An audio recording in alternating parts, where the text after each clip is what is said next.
Olá para todos. Hoje nós vamos trabalhar mais uma parte das leis de Newton, mais especificamente sobre força de atrito.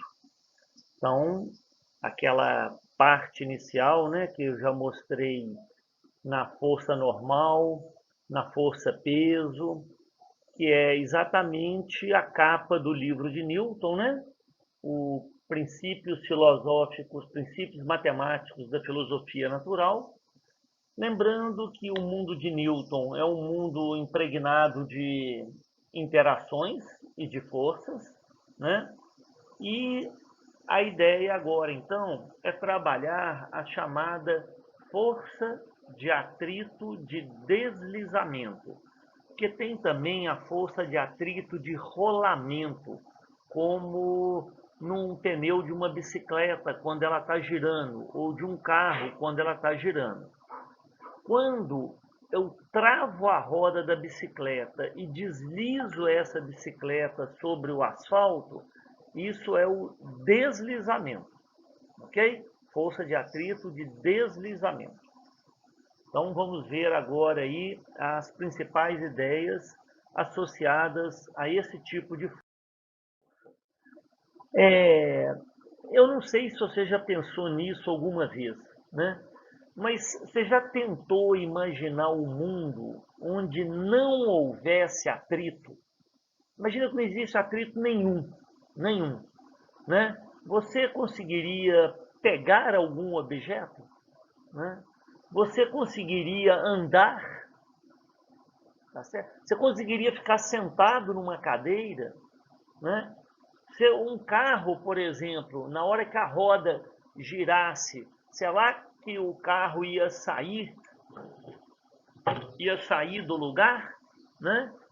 Então, para poder ver isso, eu quero mostrar um vídeo para vocês de uma arrancada de um carro de corrida feito com uma câmera de alta velocidade. Lembrando que o pneu de carro de corrida ele é um pneu muito mais macio do que esse pneu de carro usual que a gente conhece. Ele parece quase um chiclete, né, de tão mole que ele é. Dá uma olhadinha no vídeo.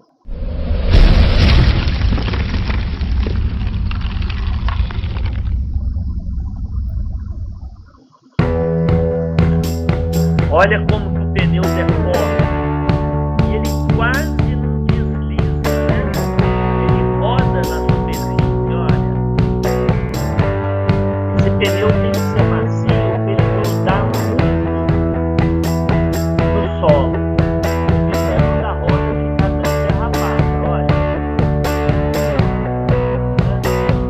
Bom, vou parar por aqui que o resto agora é filmagem de um outro ponto de vista que não nos interessa. Ok?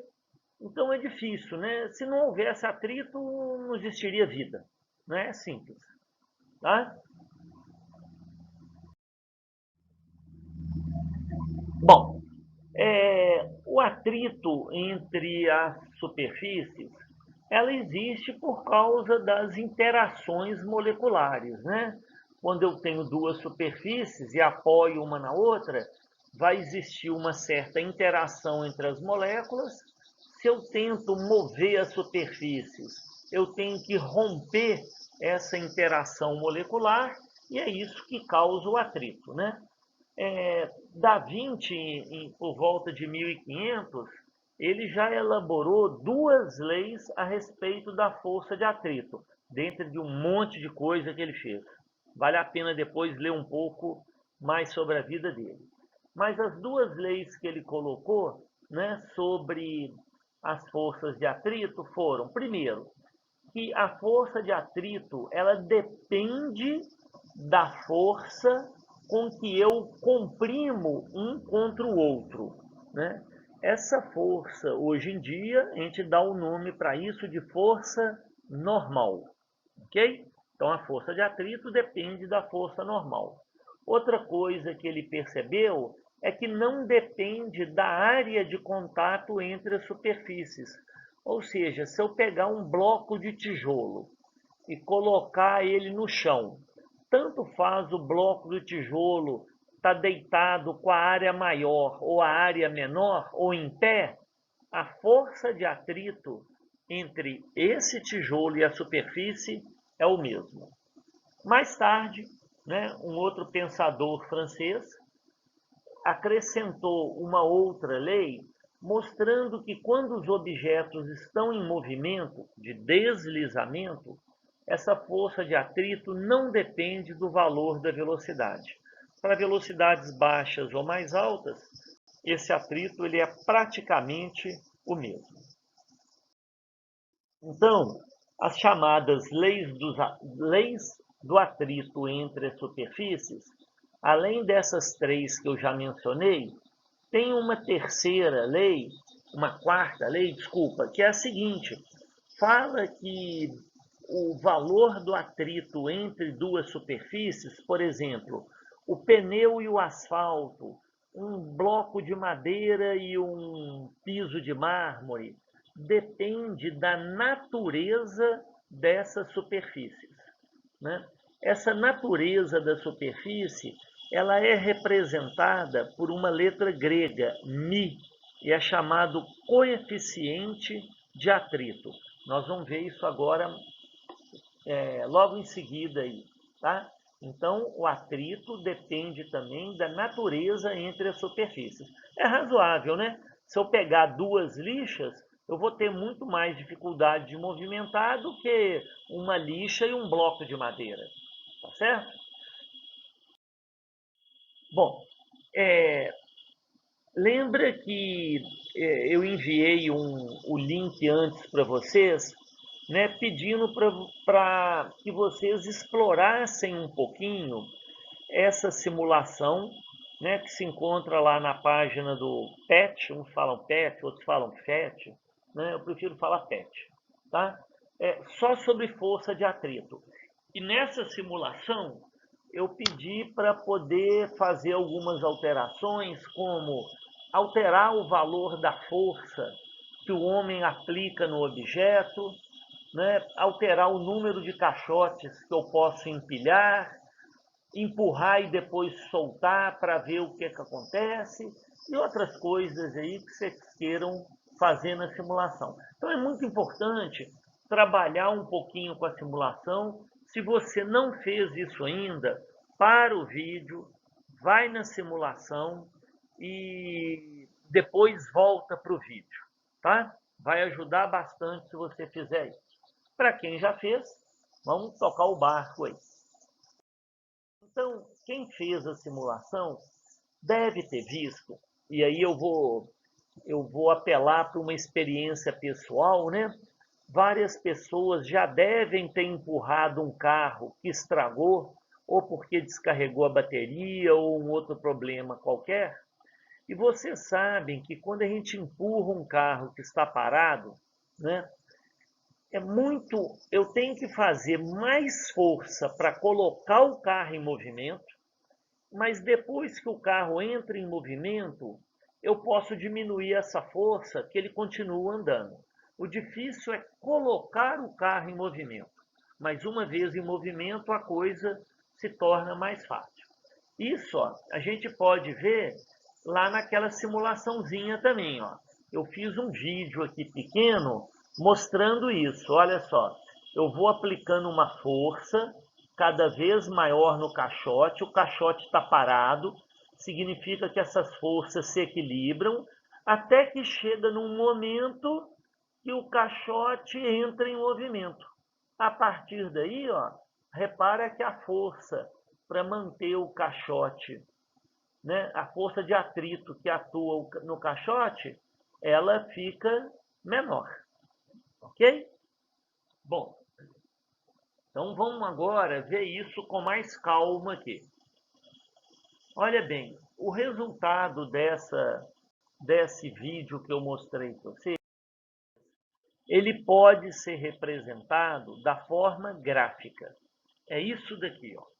Esse gráfico, ele de certa forma fala quase tudo o que aconteceu naquele videozinho anterior que eu mostrei para vocês.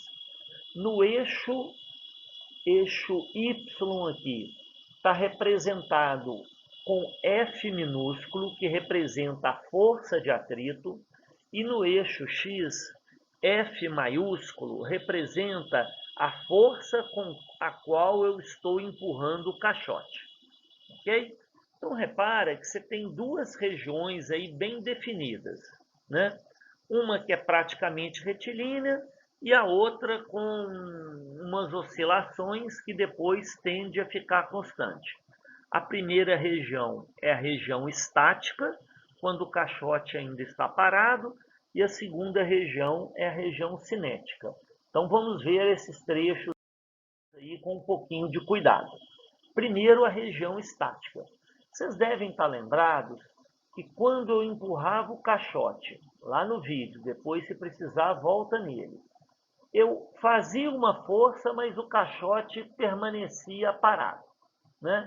Então, o que acontece? Eu faço uma força de 10, se o caixote está parado, é porque a força de atrito também é 10. Lembra que se o caixote está em repouso, ele está em equilíbrio.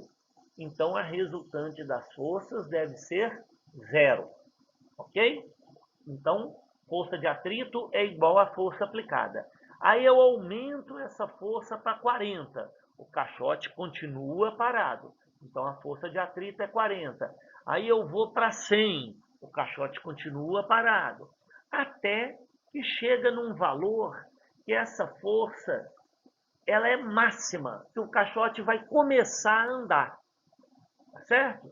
Então, toda essa região mostrada aí é a região onde o caixote ainda está em repouso. A resultante das forças aqui é 0. Então, a força que eu empurro o caixote é igual à força de atrito estática. Tá bom? Então, está mostrado aí na parte inferior esquerda. Bom, mas acontece que chega uma hora que o caixote vai começar a andar. Na hora que ele começa a andar, eu falo que a força de atrito estática chegou num valor máximo, que a partir daí o carro começa a movimentar. Ok? Para o nosso exemplo, essa força de atrito, depois você volta lá no vídeo para ver com cuidado, ela é de 125 newtons. Ok? 125 newtons. Então, ó, o que eu tenho? Né? Eu tenho que a força aplicada agora, né, é uma força de atrito estática máxima, que é igual ao coeficiente, lembra que depende da natureza das superfícies. Essa força de atrito estática máxima é o valor de uma constante, que eu chamo coeficiente de atrito estático, vezes a força normal. Olha, eu estou vendo um errozinho aí, depois eu vou corrigir. Tá? Força aplicada eu estou simbolizando com F maiúsculo. E força de atrito, F minúsculo. Então depois eu vou trocar aí essas duas primeiras letras que aparecem aqui, né? Ó. Essa daqui, ó, eu vou colocá-la com F maiúsculo e essa daqui é com F minúsculo, ok? Depois eu vou alterar lá para você, tá bom? Bom, vamos continuar aí por enquanto. Aí o que acontece? Né? O caixote entra em movimento.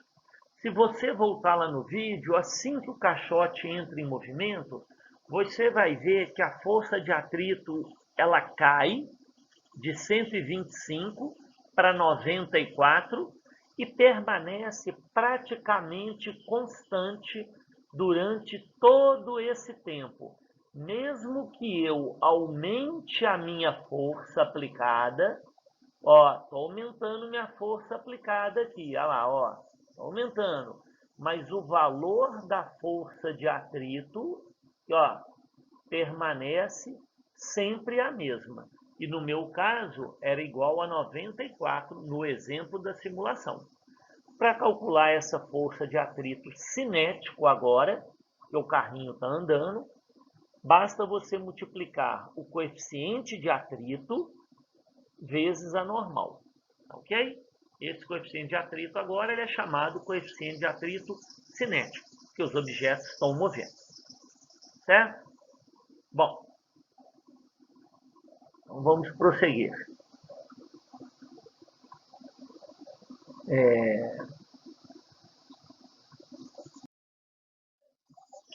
Então aqui está o quadro completo, né, do atrito. Olha lá, vamos colocar de novo a animação para vocês poderem visualizar que a força de atrito vai aumentando até 125,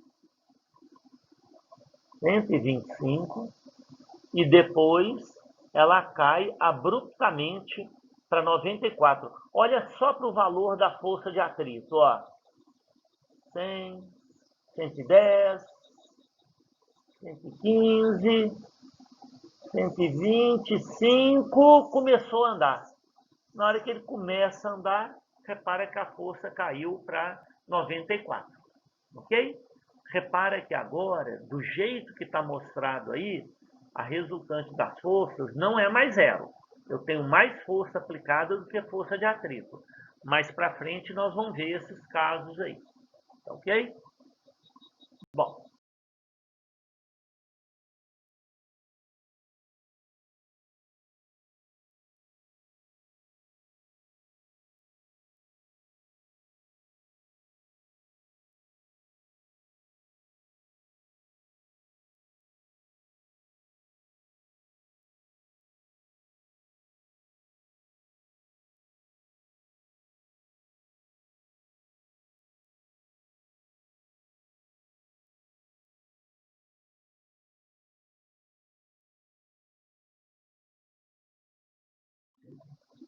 então, aí do lado esquerdo eu tenho uma tabela dos coeficientes de atrito. Ninguém tem que decorar isso. Isso é para ser determinado, é para ser buscado numa tabela quando precisar. Então tá aí, primeira coluna do coeficiente de atrito. Deixa eu mostrar aqui para vocês. Então, primeiro é o coeficiente de atrito estático, ok? Estático. Então os valores estão aí, e depois o cinético. Repara que para o mesmo par de objetos, por exemplo, borracha, concreto, o estático sempre é maior do que o cinético. Você está lembrado do que eu falei lá. Quem já empurrou um carro sabe, é mais difícil colocar o carro em movimento do que manter esse carro em movimento. Por isso que o coeficiente de atrito estático é maior do que o cinético. Tá bom? E aí você tem as duas equações. Um para a força de atrito estático máximo, repara que é só para o estático máximo. E outro para o atrito cinético, que é sempre constante. Tá?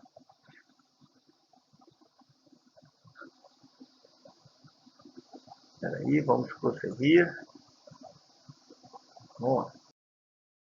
Então, recapitulando aí, né, os 3 pontos principais da atividade de hoje.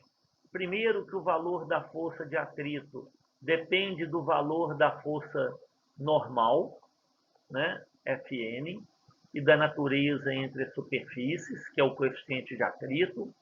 A força de atrito estática ela é variável e atinge um valor máximo, que é dado por essa equação. Repara que é só o valor máximo estático que tem uma equação, que quando ele está parado, a força de atrito estático é igual à força que eu aplico. E a força de atrito de deslizamento cinético, ela é constante, e o valor é determinado por essa equação aí, né? Ok? Então esses foram os 3 principais pontos da atividade de hoje. E agora nós vamos fazer aí alguns exercícios. Certo? Bom, eu me despeço por aqui. Boa atividade para vocês. Lembrando de escrever as equações que for usar, justificar todas as respostas, cuidado se tem unidade, ok? Escreva a unidade lá das grandezas que precisam e procura fazer uma coisa organizada de modo que qualquer pessoa possa ler e compreender seu raciocínio. Um grande abraço.